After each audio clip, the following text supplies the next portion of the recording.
There we go. There I am. Let me make that smaller. How about this? Let's try this. There we go. Perfect. Good day, good evening, hello, wherever you're at, everybody. Welcome to the Eyes and Ears Show. Appreciate you being here. You could be anywhere, but you're here. Shout out to the chat. Good to see everybody there. So, yeah, out of breath, running all over the house, but we made it. Excuse me. So yeah, I know people are seeing the news, everybody's seeing what's going on in geopolitics, all the stuff dealing with, Israel, the US, call it the empire. I think today's show is going to be a good one. I've got somebody special on to kind of help break things down, but wanted to talk about, it's the title here is The Empire Strikes Back again, because yes, the empire is striking back. We're seeing so many things going on. Oh, let me turn this off. We're seeing so many things going on that are just like almost like, is there a break? Is there any quarter to any of this? There's no quarter. It's like people, it's like the lid is just flying off and no one cares. I mean, people do care, but where does that care go? Because it seems like the plan that's already in play it's rolling out. That's all there is. It's like the plan is just rolling out, and what are the people to do? So, I thought a great guest for tonight's show, of course, as you can tell by the thumbnail there, is Miss Monica Perez. And let's get her on there. Hi, Monica, how you doing? Charles. How are you? Very well. How are you doing today?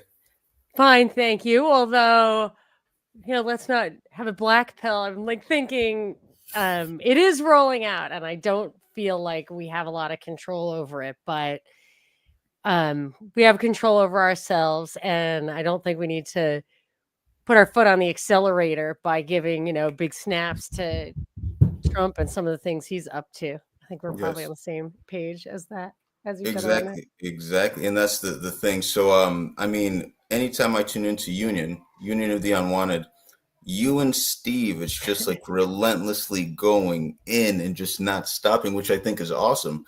But you guys just call things that have been happening for a while. You guys just kind of, it's almost like you got a crystal ball somewhere that you're looking at and you're just like spitting things out. So before we go any further, can you tell the people who you are who might not know you? What do you do? How did you get to this moment here right now? Sure, happy to. I'm Monica Perez. I have a podcast. I've had a radio show. So I've been between radio show and podcast since 2011. So 14 years. It was not at all in my wheelhouse. I was a banker. I was, a mom, and I just fell into this and I did I was surprised when I was on the radio that how many people who listened to it was a conservative station were really libertarians and were just totally underrepresented. It was 2020, it was 2012 where Ron Paul was kind of, had a breakout moment and won Iowa. So there were a lot of people who were just so happy to be able to talk about the real constitutional principles there. Yeah. And I had that show for over 8 years and I said almost anything I wanted. These were the days, and I remember there were 3 things that I was like, those are hot button issues. I mean, we can touch on them, but I'm not going down with the ship because I'll never be able to talk about anything if I really I thought abortion was one of them, but it wasn't because I'm against abortion and everybody was against abortion. But I didn't know that because I grew up in New York where it was kind of like LA where you would never say that you were against we totally were. Yeah. Yeah. My Yeah. mother would Right. get arrested for the right to life and everything. So I thought abortion was, but it wasn't. 9/11 was, and that may have contributed to like my last show. And Israel, I was like, they don't want to hear anything about Israel. I remember reading the Iran deal that Obama made with Iran, and I was like, wow, I shit on everything. And this kind of like, I think this will do what it says, which is prevent them from getting nuclear weapons for 10 years. And people would call and argue with me about what was in it, and I'd be reading from the document. But those were the 3 issues. And now, I think it was an obvious change that all of a sudden not only was criticism of Israel okay, it's kind of required, and then it has to go further than that to like fold in. So I think there's something up with that. However, what they're doing in Israel is pretty obviously insane. And I have a Syrian grandmother, and I like what they were doing in Syria was made me crazy too. And it's still worse than ever. So but on my last day, my last show, I'm not sure what it was. I was talking about election interference, which, there were memos that went out that said after that you could not talk about that. Um, I talked about Stacey Abrams, of all people, Jeffrey Epstein. We completely exposed Event 201, which was in October of 2019. And, I was kind of frog marched out in February of 2020. So it was pretty early on. I think that was a CDC, stepped on some toes there. And I think I recall, like, in the last one saying, like, come on, everybody knows 9/11 is an inside job. And, like, whatever it was in that short show, one of those things. And it was just, they're taking the Monica Perez show off the air. So I've been podcasting ever since. And why I'm like, there was a funny, somebody DM'd or tweeted or whatever, Steve, and was just like, you guys are back to back with like Uzis blaring, trying to keep everybody, like going around in circles, just shooting in all directions when you're on Union of the on Watch It Together. But I realized that Trump was an inside job in 2015 when he came out with a really, controversial campaign launching speech that was very quickly followed up by a big event in the news that supported what he said. And I was like, shit, this is what happens every time Obama says something. This is an inside job. Like when the media and all the events support, there's like a psyop that supports what this guy said. It was very obvious with Obama. It's like, that's what just happened with this guy. And I never really had faith in him since then. And then the things he's done is proof positive. So you really have to delude yourself to have had hope that this guy was going to do something other than, especially second term after warp speed and lock down the emergency power. It was Right. just, It's crazy. To me, it's almost like the stuff is out there. Like these people don't hide what they're doing. Like they write memos on it. They write reports. They have tabletop meetings. They have, whatever you want to call them. They have their hot washes, all these things where they prep for these events. And I remember my father-in-law, who's a true conservative, pay my taxes, do my thing, and he's a self-made guy. Like, didn't go to high school, just kind of built up his own business, like well-intended guy. But I'm talking to him, I'm like, have you seen the Stargate thing? I mean, Trump just got elected. It's like day 5 and they're already rolling out Stargate. Any comments? yeah. Well, it's, he's doing what he's doing. And if you don't like it, you should have voted for Biden. And it's like, oh God. Really? Is that, well, I remember in the beginning, I was talking to some like Air Force colonel guy, like a retired, like hard ass kind of guy who I hadn't never met before. And I was saying things and he was like, wow, this girl's got a head on her shoulders, blah, blah, blah. And I was like, yeah. And Trump never talks about the Bill of Rights. And all of a sudden it's like, oh, you can't have everything. I'm like, I don't want everything. I want that one thing. It's like when I was getting married, I was like, I just want like a straight nose. Like I got a straight nose. That's all I got to offer. That's all I want. I don't need height. I don't need anything. I just want a straight nose. And, you don't get to have everything, but you have to decide what your priorities are. And that was it for me. And the Bill of Rights. And he never talks about it. Yeah, obviously doesn't obey the Constitution. No. But anyway, you did ask me where I got. So now I have the Monica Perez show, and I do. We do some fun stuff on that show. I'm getting back to at the end of the summer because I was just my hands are full. I was a little bit affected by the fires and got some repairs and all that. But right, that's right. I like to do a weekly show like you do AI Makeup. I used to have a daily show like that, but I really just want to do like once a week all the things that I have original insights into, a newsreel. I don't need to tell everybody the headlines they're seeing anyway, but if I have an original insight, that's what I like to share. I also will do like an interview a week, and I do this thing. I cannot believe that it's popular, but I just pick a book and I read it, and we have listeners chime in, and I just say what I think about the book. And I like it because it keeps me awake. I fall asleep at night when I'm reading to myself, and it's just so fun to be like, can you believe this guy?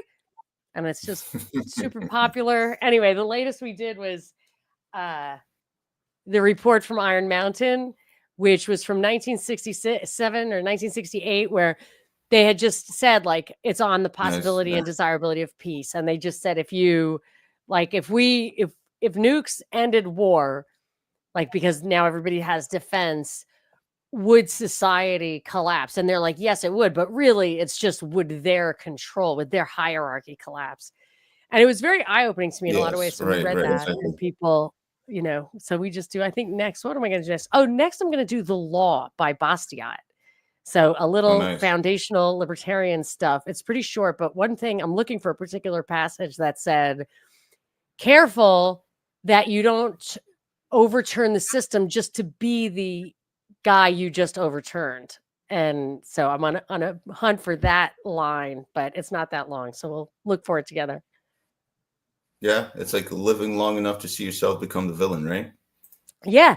And that's the It's whole like, thing with the Constitution and the Bill of Rights. And when when especially with like, well, there was slavery when you had the Bill of Rights, when the Constitution was like, okay, so don't take this document that didn't include everybody, but it's a great document, and say we got to throw out the document, then nobody gets it. You don't get it. I don't right, get it. Nobody gets it. And I prefer the Articles of Confederation. I liked the total looser federalist system, right. but this is the best we're going to do. And if we would actually obey it, I will accept it. And Yes. and we won't. But the Bill of Rights is really top notch. Like we should follow it. Yeah, yeah. Yeah, you get all these documents, like the Magna Carta, the Mayflower Compact, whatever. All these old documents that all have the same fundamental principles, the Ten Commandments. All these codes. It's like, just at the end of the day, don't hurt people, don't damage their property. That's pretty much Yep. it. Besides Don't that, touch you me or live my your life. stuff. That's Yep. it. You live your life how Yep. you live it. Don't let your stuff interrupt somebody else's rights and freedoms. Besides that, there you go. If you get into a contract with somebody, you there's contract law. There's And things between that. The government that doesn't have to step in and interrupt your business. that's covered by the honor thy mother and thy father. I had to go to confession. I was away from the church for a long time, and I went to confession after like 18 years. And the freaking priest, there was like 100 people online, and he's like, "Oh, I got to get out the card. There's a card with like 100 questions of all the Wow. things you could have done wrong." When he gets to, and he does it, it's by the commandments. So he does it when he gets to the fourth or whatever, honor thy mother and thy father. He says, did you ever steal from work? It's like you have, given the authority of your parents. But I agree with you. It's those foundational ideas. And even if if you have something like a more elaborate system or a religious system or whatever that has a lot of moral strictures, and maybe I don't agree with them as a libertarian, there is something to Hmm. be said for having a piece of paper. I call it the thin Yes. parchment line because it's the Constitution, where Right. it's like, this is what we're holding each other to. We've done it for a long Yeah. time. It works. Not everybody's happy. You can't always shoot up in the middle of town, like whatever you should have, and then you could say, well, there was a reason for this law or whatever. And get everybody on the same page. And then you can hold the rulers, and there are rulers, to whatever standard it is. And with Trump, like he'll say today, he said the DC something bad, there was a crime in DC, so I'm taking over Yeah. DC. Yeah. We'll It's get like into that too. Yeah. you're not allowed to do that, and there are reasons for that. And we could hold him, you could hold him to the constitutional standard or how DC is governed, and but he'll use these expedient excuses. And because, and I think this happened in the Middle East also, when we violated respecting other people's sovereignty from the beginning for decades, if not longer than that, they then don't respect the foundational law. Like I've seen that happen many times. Like we were trying to, Gaddafi was like, I was trying to do your thing, but then scalped me. Like Yeah. nobody else is going to be able to. Assad isn't going to follow. Think that you can be trusted in an agreement. If your rulers violate the foundational laws, you're going to get no compliance whatsoever, and the compliance is really what keeps society stable,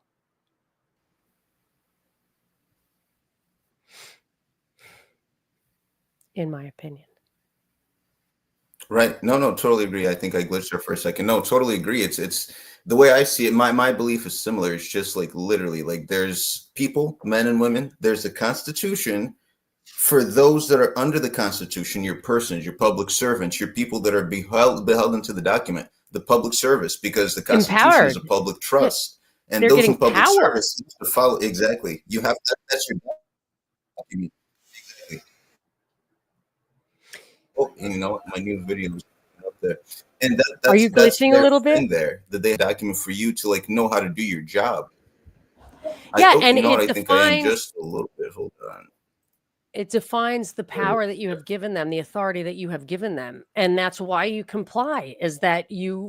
everybody recognizes that we they are we are all we're really doing is allowing them to participate in our self-defense. And the authority they get to do Right. that is our right to self-defense. And I have said, like, self-defense is the only right. The only thing that you're really allowed to do is defend yourself and your property, of course. Like, that's the Right. only, Right. and Right. everything else is just a state of being. And that's how they get their Yeah. power. Everything And else that, is yeah, yeah. no, no, exactly. And I had a guest on before, Malika Duke. It's like it all comes down to like commerce and government rules, government territory, government or whatever they control is their thing. But people that live their lives in privacy, you have a right to live your life.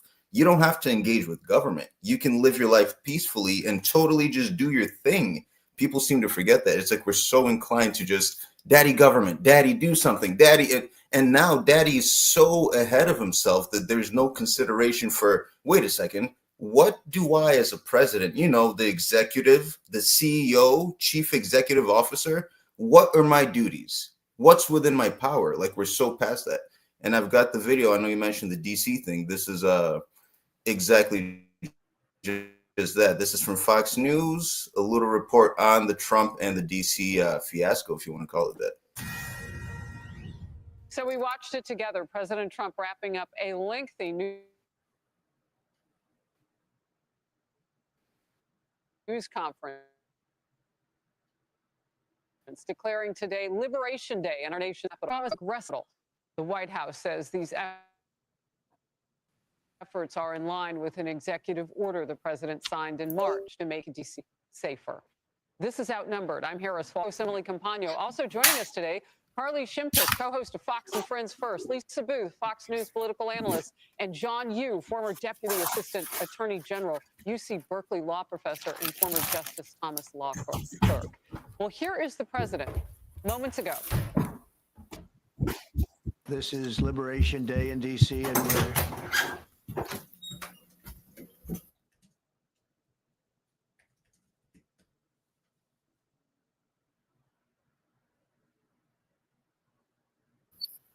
going to take our capital back. Today, we're declaring public safety emergency in the District of Columbia, and Attorney General Pam Bondi, who's fantastic, is taking command of the Metropolitan Police Department. In addition, I'm deploying the National Guard to help reestablish law, order, and public safety in Washington, D.C., and they're going to be allowed to do their job properly. You want to have safety in the streets. You want to be able to leave your apartment or your house where you live and feel safe and go into a store to buy a newspaper or buy something. And you don't have that now. Look, the president really leaned hard on the big picture, because it's not just about Washington, D.C. It's about soft on crime policies across America. Now, real quick, Monica, before we keep going, so what are just your initial thoughts on that whole thing?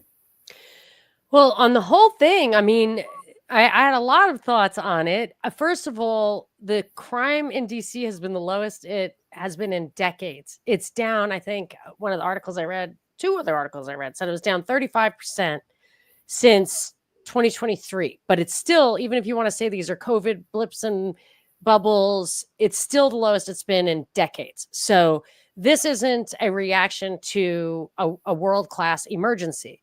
Plus, the law that he's saying gives him the power by just calling things emergencies, which is an old trick across the board to way to suspend your need to follow rules.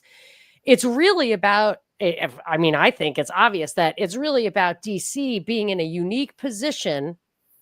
I think it arose during the Vietnam War, being in a unique position to be flooded from the entire country where those people are in danger and need some real policing help to keep that stuff orderly.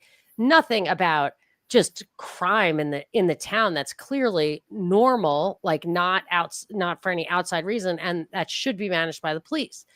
Well, this doesn't really surprise me because I mean, this announcement surprises me, but when they sent troops into Portland, Oregon, when they had to defund the police thing, my first thought about defund the police is if you defund the police at the local level, the feds are going to fill that void, and then you're going to have a national police. Right, right. And then they put, at some point, I believe they put Capitol Police with an O, like the building, Capitol Police, which are supposedly the most, autonomous, hard ass police out there. They put outposts of the Capitol Police in different cities in the country.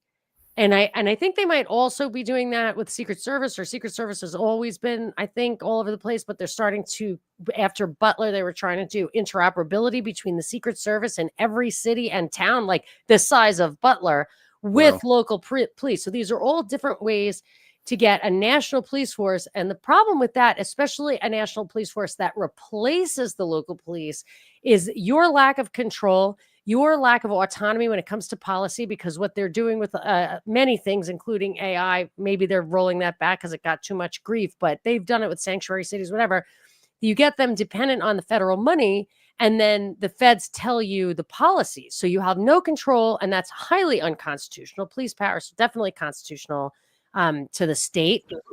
Right. And there's no one to watch the watchers. So I think Denny Hester, who was the Speaker of the House and got into big trouble for various things, but one of the things that came out was that he had an apartment that the FBI was monitoring, and I believe he was bringing in boys from Thailand or something to diddle them or whatever he was up to.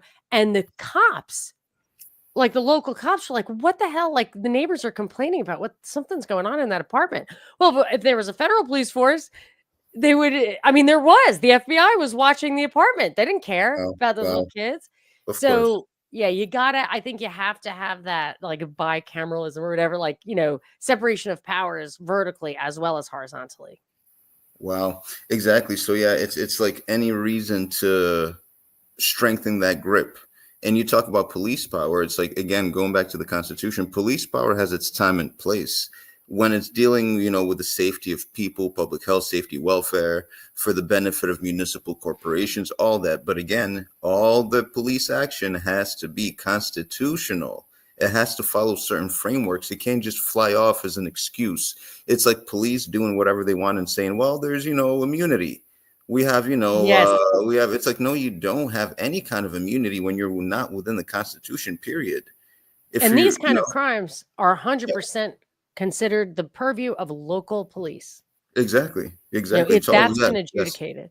Yeah, like municipal level, local level. Exactly. You have the sheriffs, your top county police. You have the, but we're so far away from that. It's just like, we're not. That's old school. That's not cool anymore. It's like police power is whatever they say it is now, and that goes international, as we're about to get into Israel. That's not just here. We see the that FBI abroad. Their territory, I forget when it was. I presume it was like a 9/11 thing. Their territory is now foreign countries they're allowed to operate, which is it's a Federal Bureau of Investigation. Like, it's totally not okay. But I think Trump also mentioned Baltimore, New York, and Oakland, California as places he wanted to come in. And I said when he sent in troops for the ICE thing, I said, hey man, that's a slippery slope of posse comitatus. If those guys do anything off federal property, this is just a gateway to that. Like so many of the immigration actions have been gateways to surveilling and censoring the people on these specious grounds, like the Alien Act and stuff like that. And I got real abuse for saying posse comitatus, like, oh, that's you, a Trump hater, fuck you, bitch, like crazy stuff like that. And I laughed, yeah, because it was like, okay, but right, okay, bot. But I just, that was not well received. But look, it didn't take long. Wow. Yeah, exactly. And it's just it's all these things playing out, and like we said, we start looking at the international side of things, right? We start getting to the whole Israel thing with the rollout of Gaza, and we're just going to take it over because we have to. And we got to make sure Hamas is gone. Not only that, but when Gaza's all good, when we say it's good, an Arab nation is going to come over and take I control. A saw good that. Arab nation. It's It's going to like be Saudi Arabia, perchance. yeah, yeah, exactly. Who's gonna? Yeah, exactly. Wow. So here's a quick Who knows? video of this is lately the latest video on what Netanyahu's doing. So here we go. Israel's Prime Minister Benjamin Netanyahu has doubled down on Israel's new offensive in Gaza, announcing more sweeping measures than had initially been declared. Over the weekend, Netanyahu said that not only is Israel going to take Gaza City, but it's also going to take other Hamas strongholds. Netanyahu said that this needed to happen in order to defeat Hamas. Now, this comes amid mounting international pressure, as well as pressure from within Israel to end the war. Humanitarians in Gaza say that there's about 500,000 people in some of these areas that Israel is saying it wants to dismantle. They warn of a dire humanitarian situation and that Gaza is on the brink of famine. Netanyahu said that he had a talk with U.S. President Donald Trump after announcing these new measures, and he thanked Trump for his steadfast support. But Palestinians in Gaza say that they are bracing to once again be uprooted from where they've been sheltering. They say that they have nowhere to go. And families of the hostages in Israel, about 20 of who are believed to still be alive, they say they worry that this new offensive could cost their loved ones their lives.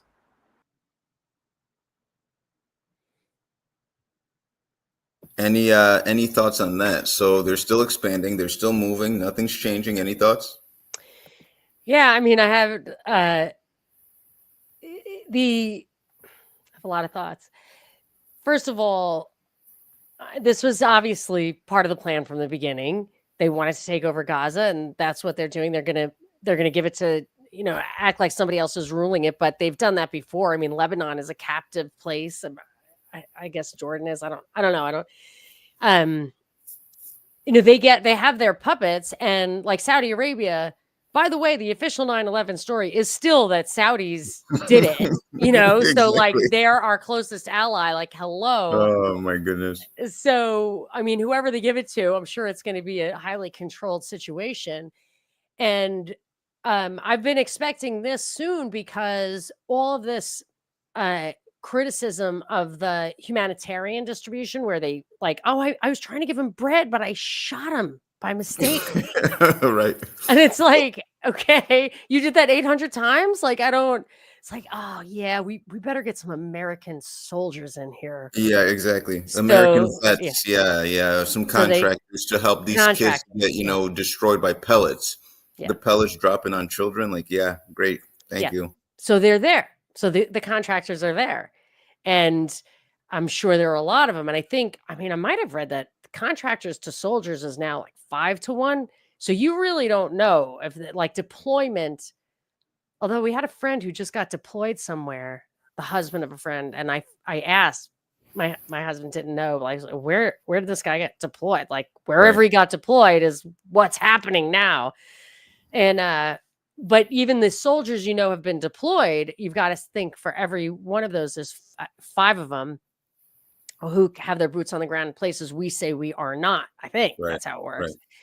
So I feel like this was obviously part of the plan. They've always meant to just level it. I wouldn't be surprised if, and I mean this literally, if there's like a Disney blueprint ready, because it's a beach, I really, Oh, yeah. it's Trump has like number one. Crazy. Yeah. I mean, it's just insane because of the numbers of people, but it's also impossible to get your mind around the numbers of people. So 60,000 people just bombed out of existence. And then all the other people who are suffering and corralled and run around, and all the diaspora around the world. But I do look at Syria too. I'm like, I think that was 400,000 people. And they're still being invaded from 3 sides, the US, Israel, and Turkey. Like there's, so you got to think this is bigger. I mean, it could just all be Israel pulling all of the strings, but I feel like this is the taking. And I wonder if COVID just empowered the the world government, the de facto world government, or whatever faction. I do think there's some bullying of the Anglo-Israeli American Right. triumvirate over Yes. other factions, but once like everybody rolled over for COVID, it was very clear that people ain't gonna do shit about Yeah. anything. You Exactly. know? Exactly. People show their colors. Like Yep. the test was put forward, and everything went better than expected.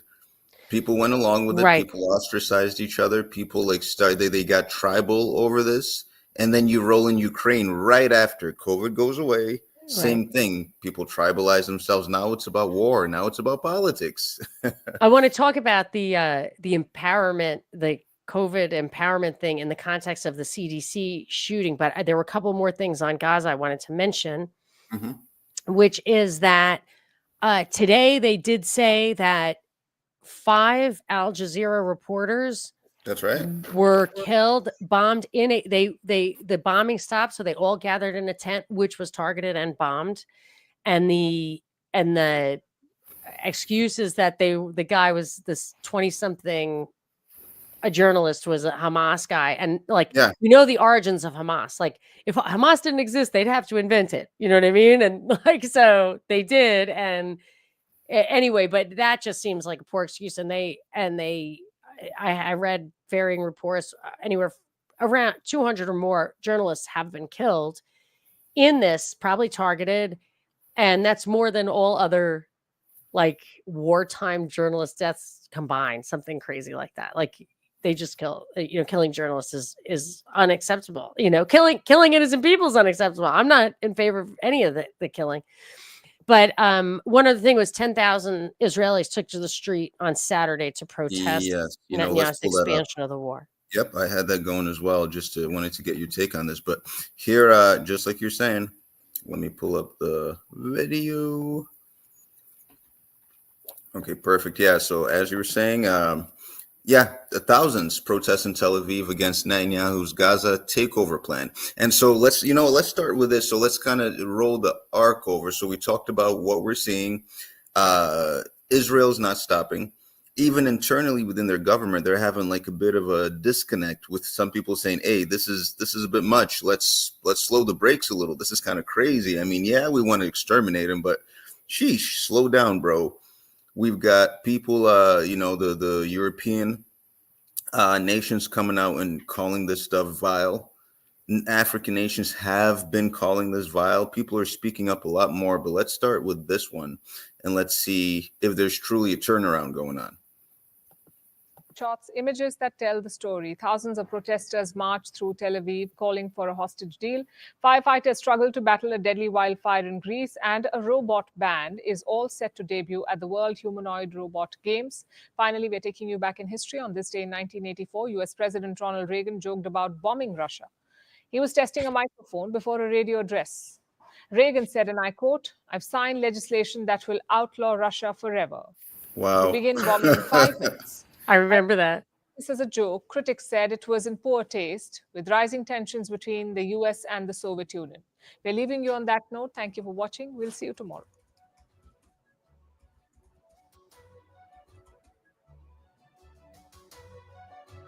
I mean, I don't think that was a mistake.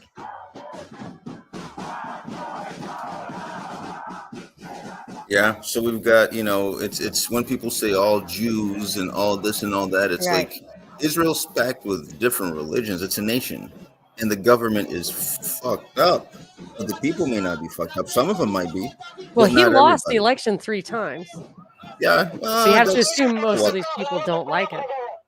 election-ish, schmection. It Yes. doesn't matter. Yeah, but if the guy who's going to win loses, I mean, they couldn't even fix it. You know what I mean? They like, I feel like it's like an opposition admission, but also they say, and I can't read that Hebrew, so I don't know if it's true, but what they say is that they're all there because they want the hostages released. But those signs might not say anything about that. Those are hundreds of right. thousands of people. Like they care much more, I'm sure, about their own lives and territory than that.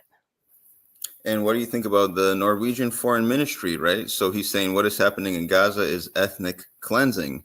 Norwegian Deputy Foreign Minister Andreas Kravik said Monday that his country believes Israel is targeting schools and journalists in the Gaza Strip, describing it as unacceptable. Kravik added that Norway has imposed sanctions on Israeli National Security Minister Itamar Ben-Gvir and Finance Minister Bezalel Smotrich for their support of these policies. He explained that the Norwegian Sovereign Fund announced today that it is divesting from 11 Israeli companies, noting that Europe and countries allied with Israel now see the need to hold Israel accountable, which is the thing. We're seeing a whole lot of that, right? We're seeing a lot of these countries coming out saying Palestinian state. We need to make a Palestinian state. Gaza needs it's like, why now are they coming out and saying this? Is it because the fire's too hot? Well, a couple of things. One is Rubio said today that Macron calling for a two-state solution is what screwed up the peace plans. And now look what you got. Now they're just going to invade. Like, it's like, no, you don't get to do that. Like, you asked for it. Now I have to, my mother always said there was like the ever hear that. I don't know if it's still something people say, but the hypothetical, if you're and it's always with Nazis. If you're captured by Nazis and they tell you shoot, pick one person to shoot, or we're going to shoot them all. Yes. Who do you pick? And my mother said, you don't pick anybody. If they want to shoot people, it's on them. Don't make it on you. So Rubio is not, it is not on anyone else what people decide to do. Yes. But the divestment thing, they don't like that. Like the Israel's government does not like the divestment thing, or never did in the past. Like there are laws against that in the United States. There are laws against divestment. I don't know if it's like against private divestment or public. I don't know. But so that used to bother them. So it is possible when stuff like that gives, I usually just assume that they found a way around it. And who knows, maybe one of the ways around it is all this totally unconstitutional gray money that Trump is raising through trade deal coercion, right, and like the NVIDIA thing and all this stuff. He's generating revenue. I don't know about the NVIDIA money, but like with the Japan stuff, whatever, that he is personally going to control. Unfucking believable.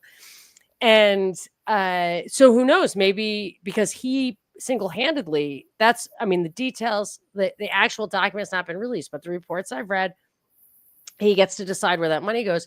Maybe it goes all to Israel. Maybe his AI thing and Israel dovetail because there's so much tech there. Exactly. Who knows? And we already have tech in there, and they got their own tech companies, and who knows who's behind those as well. But yeah, exactly. Mm-hmm. This could all be just part of one giant, shitty sandwich. But have you heard what the South Carolina's own Lindsey Graham said recently about? No. I try to avoid him at all costs. Yeah, well, here's what his latest take on Hamas. I envision after the defeat of Hamas that normalization will be back on the table between Saudi Arabia and Israel, and the Palestinians will benefit from that discussion as well as the Israelis.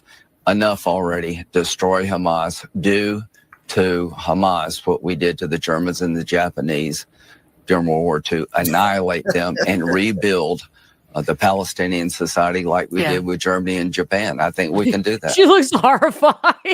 Yeah, exactly. She's like, oh my God. She's like, listen, she's like, am I supposed to be like, okay with that? Steve and I, he's like, I didn't mean to be actually listening, but I think I heard what he said this time, and I don't like it. Like I always think they turn their ear things off, just read from the teleprompter.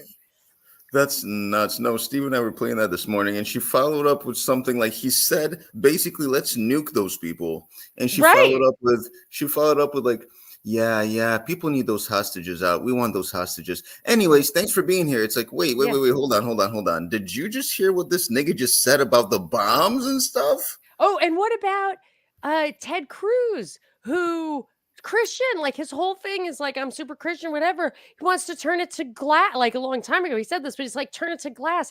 These people not understand thou shalt not kill. I mean, I just don't get it because they act like they're not human. And I remember when I was on the radio and these people they were real proponents of the Bill of Rights and the Constitution, and they would I would say, hey, we can't this, because the Syria thing's been going on for 14 years.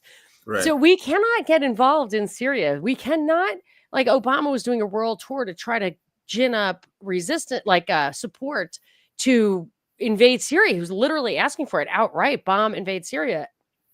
And I said, we have no right to do that. And I would always foil people by saying, I would say, the Bill of Rights, does that only apply to Americans? Like, are these right to a jury trial for innocence, not killing innocent people, whatever? And they would really get tripped up because their story is these are God-given rights. That's why they're allowed to insist upon them. But if you actually suggest that God gave those same rights to other human beings, no. They can't deal with it. And that's what I really noticed, that people don't talk about it that much, but I do, that Jesus seemed to be saying, we don't do the in-group, out-group thing anymore. We're not doing that. Like, I'm open to all human beings, and all roads lead to Rome, all roads lead out of Rome. So, right. We're going to spread this message, and every human being, they're missionaries on this quote, savage islands. Why? Because those are human beings. They have souls. Right. And speaking of, manifest destiny, right? So Israeli forces advanced on Kunitra in latest violation of Syrian sovereignty. So as all this, stuff is going on in Gaza, let's not forget, folks, Israel's still in Syria. Okay. Al-Shara or Al-Golani, the $50 million man who now cleaned himself up and is looking like, fucking Richie Rich, he's out there. And this is still going on, folks. But just to read a little bit, Israeli forces, and this is leading up to, it's tying into what you just said exactly. Israeli forces on Saturday advanced into several towns and villages in Syria's southwestern Kenitra province, establishing checkpoints and searching residents before withdrawing after several hours. Syrian state media said. Anadolu reports. The state news agency Sana said 10 Israeli military vehicles left the Tel Ahmar base and moved toward the Barik Kunda road, where troops set up a checkpoint. So they're just doing their thing. They're continuing operations in there amidst regular civilians and residents, people. Okay. Another convoy of 10 vehicles reportedly raided the village of Ruwanya and continued toward Rasim al-Halabi in central Kenitra. So they're still doing their things. They're still rolling. They're doing whatever. They're violating a bunch of rules, violating rules of laws of armed conflict. But it is what it is. It's for Israel's protection. That's why this is happening. Well, it's tragic because it's an ancient country, an ancient culture. Damascus is the longest continuously existing city in the world, and I'm sure they want to destroy all that stuff. And they act like it's a favor to those people, and they just want to kill them all. But have you ever heard of the Oded Yinon plan? Oded Yinon plan, yeah. Yeah, okay. I read that on the air once. Oh my gosh. A long time, 10 years ago. And it had a strong reaction in both directions. But the plan was, so everybody talks about Wesley Clark's like 7 countries in 10 years or whatever it was. Right. But they also list the countries that they want to take out. And it's the plan for Israel in the 80s. Now it took them 40 years, but it is the same plan. It looks like the countries that they want to take over are all these countries that are falling one by one. Some have been accomplished, some are in the process of being accomplished. And it was clear. And they even say how they're going to divide it up. How they're going to make little states that are, which is a lot of the Middle East stuff that happened after 2001. So I think the way it worked was back in the day, the Sykes-Picot agreement, secret, what that was, like it intentionally drew lines through like tribal or nation. Balkanizing the areas. Yeah. Yes. And so you'd have a country that was a mishmash like Syria. Yeah. Kind of like what they did in Africa. Oh, did they do the same thing in Africa? With the Europeans, they just drew lines between borders, between tribes, pinning different people together in different cultures, just creating chaos, Did they do it purposely to create chaos? Like, Of I'm course. curious. Okay, because I don't Yeah, know that anything was about part the of it. history there. But with this one, yes, I think they did. And Egypt in Africa was one of the things that I think was the first place where those lemons started to become lemonade. So what you had was Nasser or whatever, and this has happened in other places, Syria, where that became the strength because then the government wasn't particularly religious or sectarian or whatever. They had to just, some people want to return to like religion and church and state mixing, but Mhm. I'm not one of those people. I mean, I like morality. I think abortion is murder, but that's like a secular thing too. But anyway, Right. there was strength in this because you could have a large area and agree on the least common denominator of what the laws should be. And that's freedom to me. So that's better, in my opinion. And they did get strength out of that. And so over the years, I feel like as that became a strength, that kind of secularization, they start doing things like the Muslim Brotherhood and all that. And then now to the point where they want to revert to they've so infiltrated and radicalized, and I mean that not like violent radicalized, but like have I just this is what I glean as an outsider. I don't really know, but to focus to turn away from that ability to secularize and exploit like the mineral wealth, the oil and stuff, Mhm. and turn in and have like rules that you can't go out looking like that and you can't do that. I mean, or one of the things I read, I think might have even been in the journal that I doubt it though. The deindustrialization, like it was intentionally like they did in Cuba, deindustrialization. So you go in and you tell the imams to not be materialistic. Right. So they did all that, and then now you see that where they want to make it like break into pieces along those lines, which if you have these imams telling them not to want material things or worldly things, it makes them very vulnerable to having their like mineral wealth specifically on geographic, their territory exploited or stolen. What's happening now? Yeah, and it's no good for business, no good for resources, as we all know, and as one of our favorites, Jared Kushner, knows. Here's what Gaza is all about for him, right? And Gaza's waterfront property, it could be very valuable.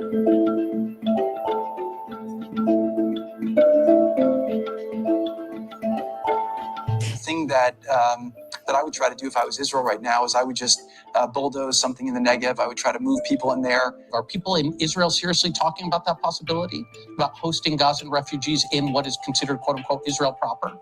I don't know. Yeah, I mean, but that would be something you would try to work on. I'm sitting in Miami Beach right now. Yeah, no biggie, no biggie. Just I hadn't even heard potential. that, but I know that Gaza is beautiful. Would be beautiful. Like it's obviously erect, but like it's valuable, really. And they had that blockade, so they couldn't even. That's why they would have been fine without the block. You know what I mean? They could have just developed economically without the blockade. So it was never really the intention to allow them No, to. it's not about exactly, because think about that. That strip is there. The people could use that. It's again going back to Africa. It's the same thing with these nations. Like you look at any, like let's say, like Congo or whatever. All these resources they pull and have, they're not nationalized, folks. They're mostly owned, at least in Congo, they're owned mostly by guys like Dan Gertler, a billionaire Israeli who has all the mineral rights. He's got the contract rights. You have to kiss his hand before you get a taste of the minerals. And where did he get those rights? And that's what I would say. If you actually, because as a libertarian, well, he owns it, blah, blah, blah. I'll tell you a couple of things. He might own it, but it's in somebody else's country, and he's not allowed to send troops in there to get them. So you're taking your chances. When they say we need to go send troops for American interests, no, those guys are taking serious political risk by investing in other countries, and they will have to keep that risk and use their money for the cheap shit they bought to protect it.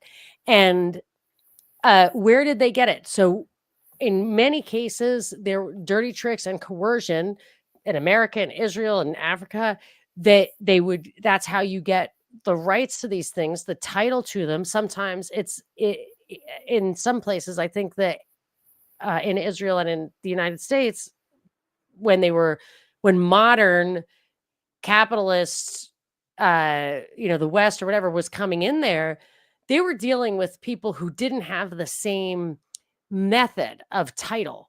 So if you were on the same land for 1,000 years, did anyone ever like write it down on a piece of paper? Like, I don't know if they had the same systems as the outsiders. And then the outsiders can come in and say, well, you didn't have title to the property. And we say title to property is the way it works. So there's that, but there's also, if a government sells you out and you have no rights, like the government asserts ownership of what's under your property. So I don't think it's the worst thing in the world for a sovereign nation to assume, like Gaddafi, that stuff under the ground is collectively owned. I mean, I think that's why everyone in Oklahoma and Texas and even Pennsylvania and stuff get rich off of gas and oil and stuff under their land. It's great. I love it. It's very decentralized. But if they want to do it another way and enrich people and use it for defense, like I'm not going to tell them how to run their country. But if they take it, and also through trickery oftentimes from the IMF, or they take it from some, just bribing an official, when you transfer ownership that you don't truly have to an outside party, that's not legit. And they under certain circumstances, like in Iran back in the day with the oil, Mossadegh, the secular leader, women were wearing poodle skirts. It's not like this, religious law was in place even before the Shah. He said Aramco or whatever it was called, British Petroleum eventually, whatever, did not own that. Did not own it. And he won in international court. And then we did a coup and overthrew him. Yeah. But that was a legit thing. Yeah. Project right. Ajax and Mossadegh and all that. Yeah. That's you had to overthrow Mossadegh. It's crazy. And same thing with Patrice Lumumba going back to the Congo. The dude just wouldn't want the Belgians, the Americans, the CIA, none of that. And what happened to him? Well, he got his teeth taken out, he got beat up, and he got killed. So, and then they put in a puppet who went along and did whatever he needed to do, and the country is fucked. So yes, and how fucked it is. That's the thing. Same thing with Libya, with Gaddafi. I mean, exactly. Yeah. Look at Syria, because of the evil optometrist who stayed behind for 14 years and left like a coward after the last soldier dropped the last gun. It's like, okay, you're saving those people who you're now murdering from that guy. Okay. Exactly. So, yes. You have to recognize sovereignty in other countries. Let it be their problem. They don't need you to tell them that they should kill that guy. If they no longer, anyway, I don't want to go off on that. I just, it's so stupid. And anyway, so but Africa, a lot of those people still think the leadership there, so many of them were killed because of COVID. And look at the Moise in Haiti, who Biden for sure assassinated like the day he got into right. And the reason like Trump wouldn't is because Trump wasn't as deep. Like that shit, he does not know. Biden, that was a continuation of a Clinton era thing. Yeah, that's an old thing. Wow. And they just murdered him in front of his wife. That was terrible. And then they accused her of being in on it. It was like, what? And immediately, my first thing I do always when something like that happens is I look at the vaccine uptake rate. And that wasn't the main reason. They've always been after Haiti, but he didn't have vaccines there, and they really didn't have COVID. And I mean, the day they slaughtered him, they started pushing in the vaccines. And then, of course, that's how you get, in my opinion, that's how you get it. So I think the vaccine is how you get it. So once you start giving the vaccines, people start getting COVID. It's nuts. When my dad went to Sierra Leone, this was around the COVID time. That's where our family's from.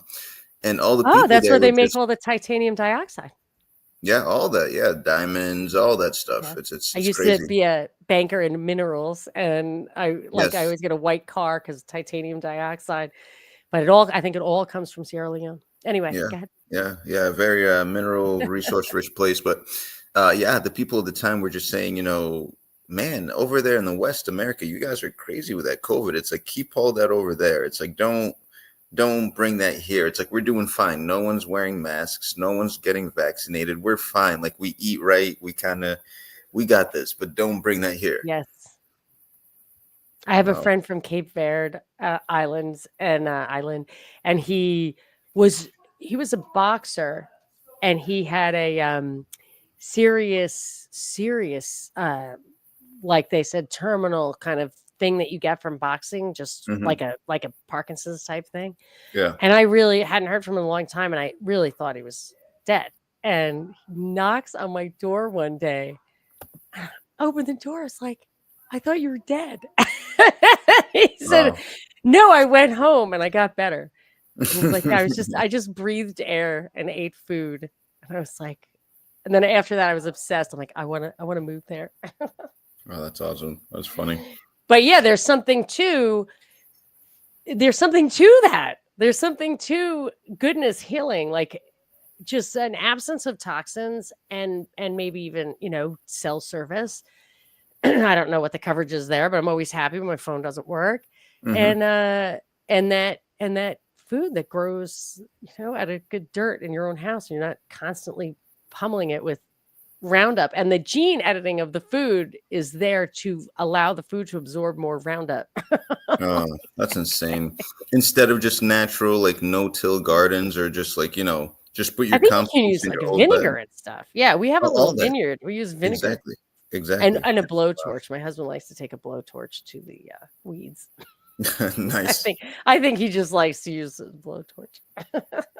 And you know what? I'm glad you brought up the health stuff. We'll finish up the Middle East, geopolitics, and we'll get into the health things side of things. But yeah, this is from today. Elon Musk chatbot Grok said it was suspended for accusing Israel and U.S. of genocide in Gaza. So Grok got put on timeout for being a little spicy. Oh my gosh, that sounds very, very made for the news.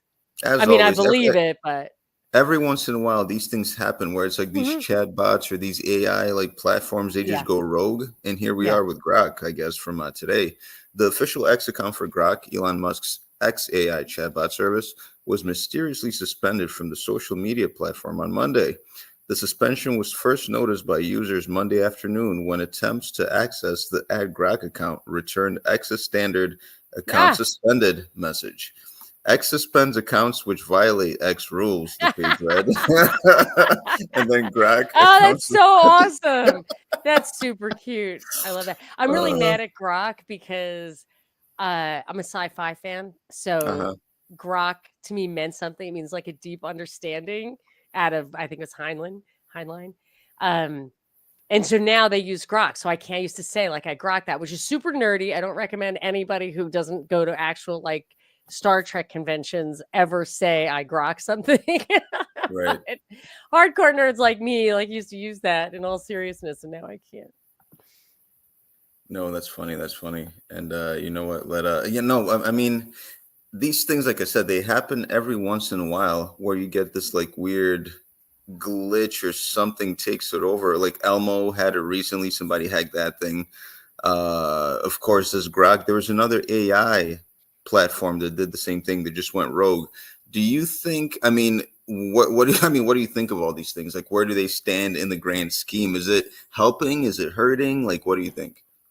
Well, it makes people feel better that it's not all powerful.